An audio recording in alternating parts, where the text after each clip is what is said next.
Welcome to the Simple Dad iPhone tutorial. In this video, I'll show you how to disable the action button on your iPhone 15 Pro or the 15 Pro Max.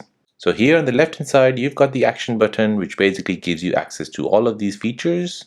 However, you want to turn it off. So let me show you how to do that.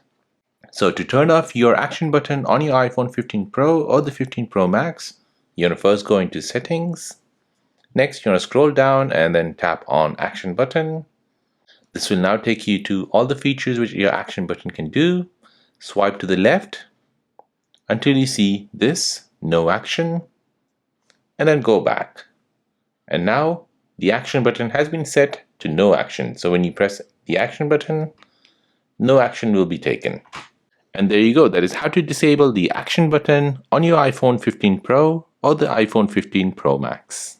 Now, if you're new on the channel and you want to find out more about your iPhone, your Android phone, or any other social media apps, then don't forget to subscribe to this channel. Hit the like button if you find this video useful. Thank you for watching and see you in the next one.